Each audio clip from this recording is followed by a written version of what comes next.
Saludos. Dios le continúe bendiciendo. Bueno,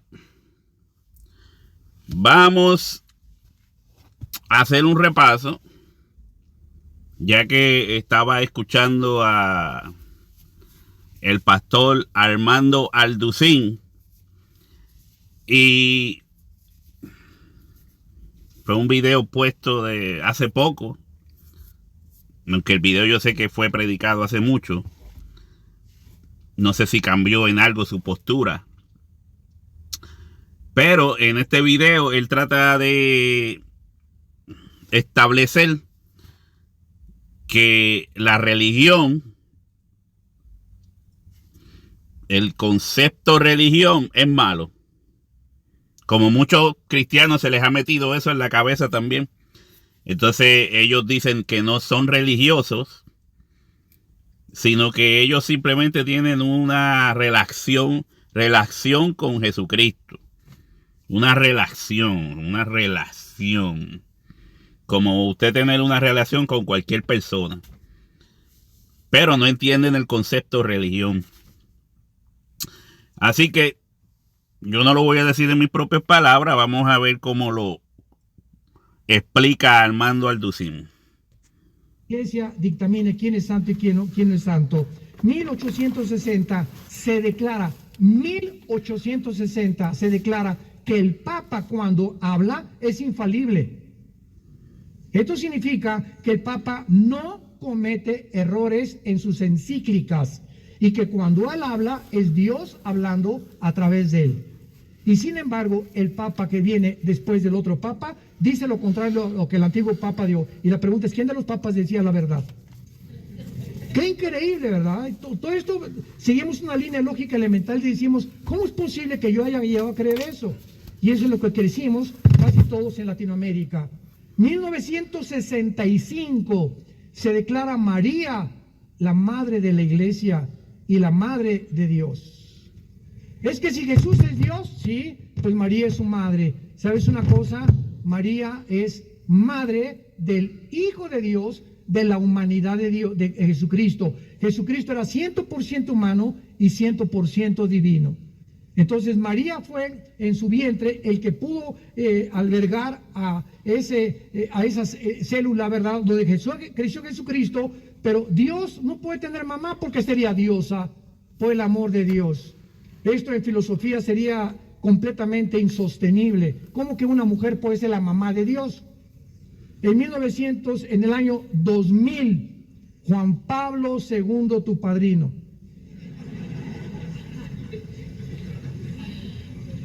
declara a María redentora junto con Cristo. Co-redentora. El Papa Juan Pablo II. Ante esta serie de barbaridades, no podemos más que recordar Marcos 7, del 6 al 8, donde Jesucristo les dijo, ustedes invalidan la palabra de Dios con sus tradiciones. Todas estas cosas que les acabo de mencionar no están en la Biblia. El purgatorio no está en la Biblia. El limbo, que si un niño se muere sin ser bautizado, se va al limbo. ¿Dónde está el limbo en la Biblia? Entonces, todas estas cosas se llaman herejías porque son doctrinas de hombres, no son de Dios. Y cuando venimos a la Biblia, yo me acuerdo cuando me convertí, caí de rodillas y grité, he sido engañado. Hemos sido engañados. Tenía un coraje contra la religión, porque yo no podía ligar a Jesús con la religión. Entonces tenía odio a la religión, lo que la religión me había mentido y lo que mis padres me habían enseñado sinceramente, porque mis padres fueron católicos sinceros. Después de todas estas cosas viene Bueno, ya escucharon. Él entendió que fue la religión que le mintió. La religión le mintió. Y él odiaba la religión. Ahora, no sé de dónde él saca su definición de religión, pero vamos a leerlo en Santiago, texto que muchos conocen. Vamos a ir allá Santiago capítulo 1, dice, voy a leer desde el 25, en el capítulo 1, dice, mas el que mira atentamente a la perfecta ley. Yo sé que la ley de Dios desde el Antiguo Testamento, en los Salmos lo puede leer, se dice que la ley de Dios es perfecta, que convierte al alma. La ley de Dios es perfecta, que convierte al alma. ¿Verdad? Creo que era un mensaje profético para los tiempos de la iglesia. Porque la perfecta ley, dice aquí, la de la libertad. Mas el que mira atentamente en la perfecta ley, la de la libertad. ¿Cuál sería la perfecta ley? La de la libertad. Cuando usted lee el libro de Gálatas, capítulo 4, habla de la alegoría entre Sara y Agar. Entonces ahí habla de que el nuevo pacto se le señala, se le compara con la nueva Jerusalén. Y también habla de que la Jerusalén actual, en el tiempo de Pablo, dice que ésta daba hijos para esclavitud. Ellos tenían la ley. Los judíos tenían la ley de Dios dada en el Sinaí. Pero Pablo dice que esa ley dada en el Sinaí producía hijos para esclavitud. O sea que cuando aquí se está hablando el que mira a la perfecta ley, no está hablando de la ley del Antiguo Testamento. Léalo en los Gálatas. Gálatas capítulo 4. No está hablando del Antiguo Testamento, está hablando que la perfecta ley es la ley de la libertad. La perfecta ley es la ley del nuevo pacto que da hijos para libertad, mientras que la ley del Antiguo Testamento, que sería Sara, que diga Agar, la sirvienta, da hijos para esclavitud. Por la ley de Moisés no se podían justificar, es lo que está diciendo. Nadie podía justificarse cumpliendo con la ley de Moisés. Ese fue parte de que los judíos no pudieran reconciliarse con Dios, porque ellos querían justificarse por la ley de Moisés, la ley dada en el Sinaí, que da hijos para esclavitud. Mientras que la ley de la Nueva Jerusalén, el nuevo pacto, dice que es el nuevo pacto, da hijos libres, en libertad. Por eso dice, más el que mira atentamente a la perfecta ley, la de la libertad. Si usted vaya a 1 Corintios 13, en ese pasaje dice, cuando venga lo perfecto, entonces lo que es en parte se acabará. Ese cuando ven, porque ahora conozco en parte, decía Pablo, ahora conozco en parte, mas después entonces conoceré como fui conocido. O sea, comprenderé las cosas cuando yo reciba más información. Acuérdese que la Biblia no existía, el Nuevo Testamento, no existía para ese entonces. Todo estaba basado en los profetas y en los apóstoles. La revelación que Dios le estaba dando a los profetas y a los apóstoles. Entonces, de ahí que Pablo dice, cuando venga lo perfecto, ¿por qué? Porque ahora conozco en parte. Ahora miramos por espejo oscuramente. Acuérdense que Pablo está diciendo eso en el primer siglo. Todavía no existía el Nuevo Testamento. Él le está hablando, él le escribió a los corintios, no lo escribió a nosotros en este tiempo. Está escribiendo a los corintios. Todavía no tenemos la revelación completa de la perfecta ley. la de la libertad. No se confunda con eso. Entonces dice, y perseverar en ella, y cumpliere con ella. Mirar en este sentido, dice, mas el que mira atentamente a la perfecta ley, mirar en este sentido es escudriñar, poner atención, considerarla. El que la mira atentamente, el que pone atención, el que escudriña, adquiere la libertad. De ahí que Jesucristo habla que su palabra trae libertad. Entonces dice, y perseverar en ella, y cumpliere con ella. De ahí que Jesucristo también decía que los que obedecen su palabra serían verdaderamente sus discípulos, los que cumplieran con ella. Entonces dice, no siendo oidor olvidadizo, o sea, si tú la oyes pero la ignoras, oidor olvidadizo, la oíste hoy, te sale por un oído, te sale por el otro, no cumples con ella, no te esfuerzas. Dice, sino hacedor de la obra, no siendo oidor olvidadizo, sino hacedor de la obra. Es una obra, la obra de Dios.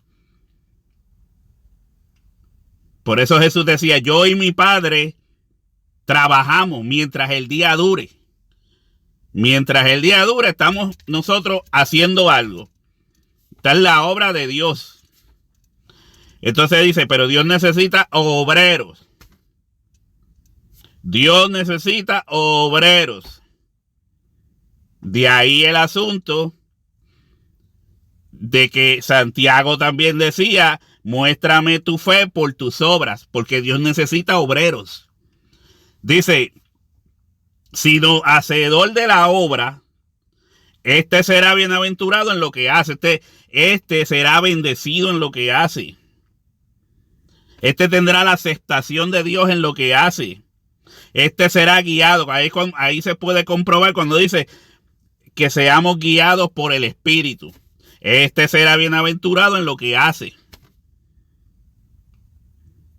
Porque será acepto a Dios mientras se mantenga como un hacedor de la obra, no un oidor olvidadizo. Esto es parte de. Si alguno se cree religioso, el verso 26, si alguno se cree religioso entre vosotros y no refrena su lengua, sino que engaña su corazón, la religión del tal es vana. ¿Lo ve? Es lo mismo que lo que acabo de explicar, aquí se dice de otra forma. Es lo mismo. Si alguno se cree religioso, ve, si no es oidor olvidadizo, se cree religioso, se cree que está cumpliendo con la obra de Dios y no refrena su lengua, sino que engaña su corazón, no refrena su lengua, sino que engaña su corazón.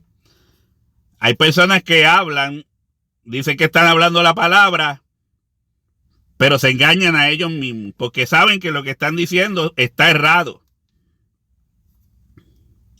Hay personas que saben que están errados, pero siguen para adelante, engañando su corazón. Y dice, la religión del tal es vana. ¿Lo ve? La religión del tal es vana. O sea, hay personas que se creen que están en el reino, pero no actúan como alguien del reino.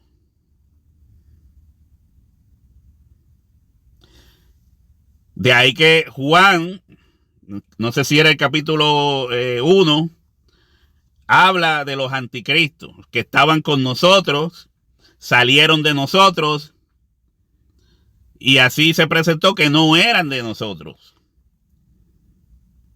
Y estos fueron los que luego comenzaron a enseñar barbaridades en contra de Jesucristo. Y Juan les llama anticristo. Se oponían a Cristo. Estuvieron entre los cristianos. Se hicieron pasar como que eran parte de los cristianos. Estaban en nosotros, eran de nosotros, estaban aquí.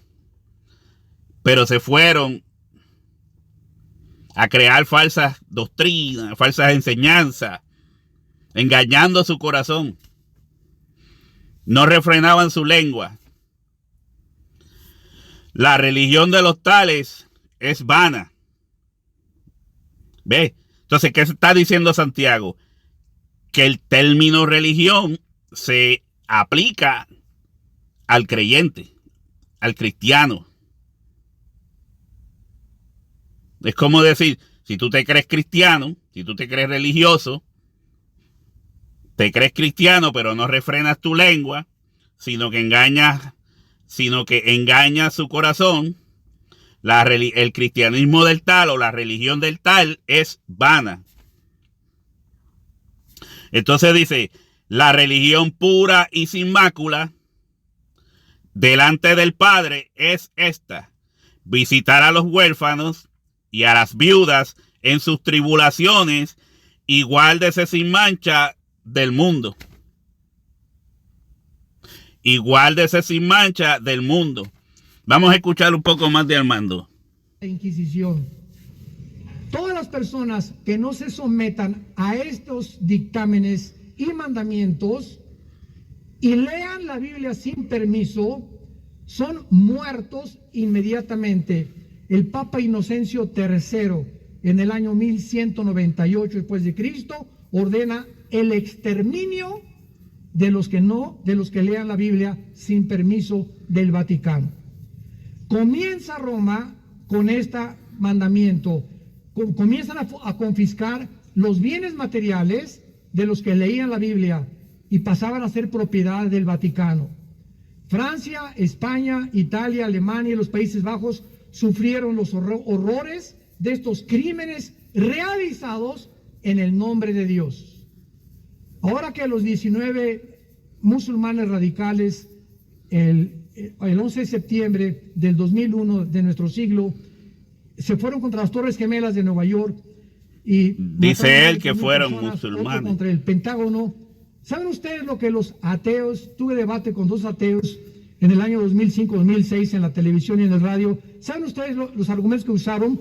Es que usted, ¿qué nos viene a decir? La religión ha hecho más daño que el ateísmo. Que la religión ha hecho más daño que el ateísmo. Hitler, que Saddam Hussein, etcétera, etcétera. Miren nada más lo que es la religión. 19 locos en el nombre de Alá se van y matan a la gente. Le dije, usted lo acaba de decir. Esa es la religión. Eso no es el cristianismo. Y estoy de acuerdo con usted. Las religiones, como dijeron, es el opio de los pueblos. Porque las religiones no salvan. Para eso vino Jesús. Yo soy el... Escuchó eso, ¿verdad? Él dice que las religiones, no existe tal religiones. Pero eso él no lo entiende. Basado en la definición de personas no creyentes o personas no cristianas, entienden que hay religiones. Es como el cristiano. No hay dos cristianismos, es un cristianismo. Un solo Dios, un solo bautismo, un solo Señor, un solo Espíritu. ¿Entiende? Entonces no hay varias iglesias, es una iglesia, un cuerpo, porque Jesús tiene un solo cuerpo, no es una cabeza con dos cuerpos, con tres cuerpos, con cuatro cuerpos. Es una cabeza, un cuerpo, una sola iglesia.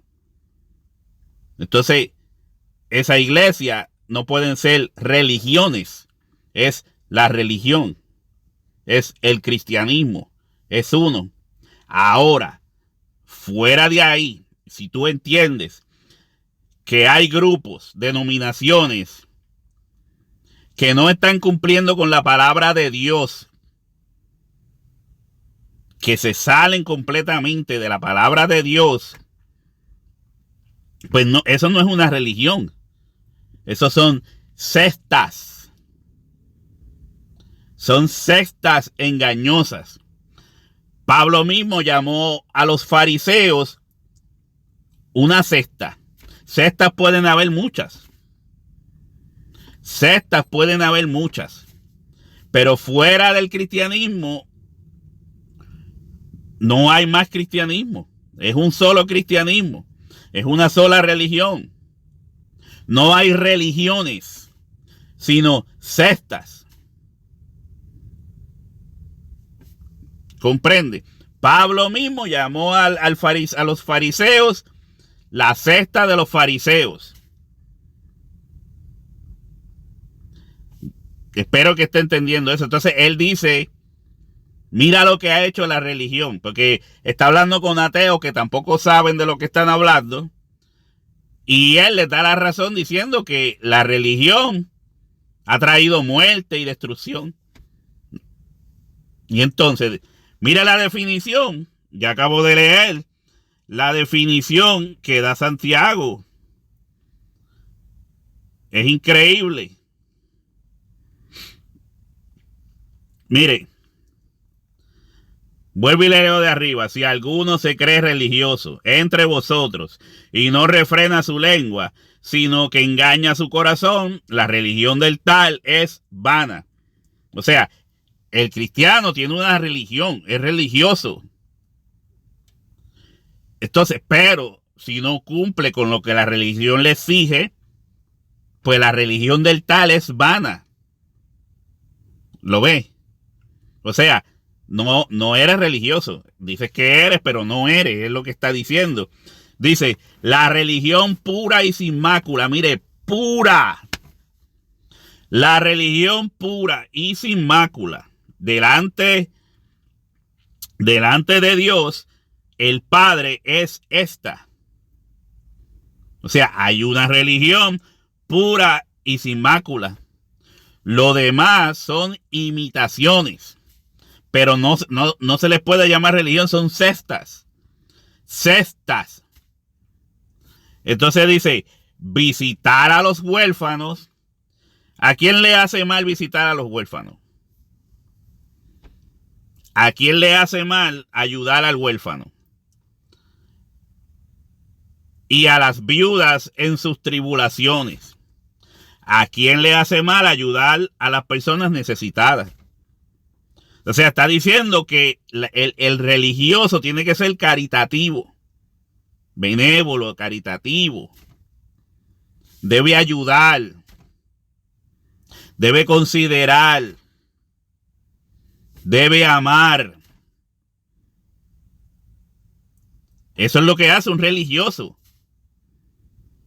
La religión pura y sin mácula, delante de Dios el Padre, es esta: visitar a los huérfanos y a las viudas en sus tribulaciones. Eso le hace daño a la gente. Él dice que la religión mata y hace daño, dice Alducín. Pero Santiago, inspirado por el Espíritu, dice que la religión pura y sin mácula delante de Dios es visitar a los huérfanos, ayudar a la viuda en sus tribulaciones. Entonces eso es hacer daño. Eso es matar y destruir. Dice la otra parte: y guardarse sin mancha del mundo. ¿A qué llama Dios al cristiano? ¿A qué lo llama? A hacer daño, a destruir. Esa es la religión que Dios quiere. Esa que dice Alducín. Es ridículo. Ridículo totalmente. Y tenemos personas hablando mal de la religión, diciendo que la religión es una basura, que eso es lo que vino para confundir. Pero mira lo que está diciendo Santiago, y ellos no lo entienden. Y le dan la razón a los enemigos de la iglesia. A los que quieren tirar las cosas puras y sin mácula por el piso. Yo espero que usted no repita esas cosas. Entienda lo que es religión y dice, y guardarse sin mancha del mundo. Entonces, cuando hablamos de la palabra santo, ¿qué es lo que quiere decir esto? La palabra dice, ser santos porque yo soy santo. Creo que fue Pedro que escribió eso. Ser santos porque yo soy santo. O sea, el camino del cristiano debe ser un camino de ir en pos de perfección. Porque, como leí ahorita, más el que mira atentamente a la perfecta ley, y la palabra de Dios, la ley de Dios contiene todo lo necesario para hacer al hombre de Dios perfecto en sus caminos. La palabra de la ley perfecta, la de la libertad.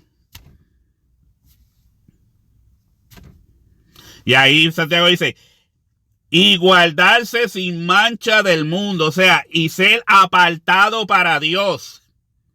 Y ser santo, apartado para Dios. Eso es totalmente contrario a lo que está enseñando el Ducín. Él debería de corregir eso. Estaría engañando a muchas personas o dándole una mala definición, ya sea por error o por lo que sea, a muchas personas. ¿Cuántos van a oír ese mensaje y van a estar luego pensando que la religión es mala? Que la religión es para matar y destruir.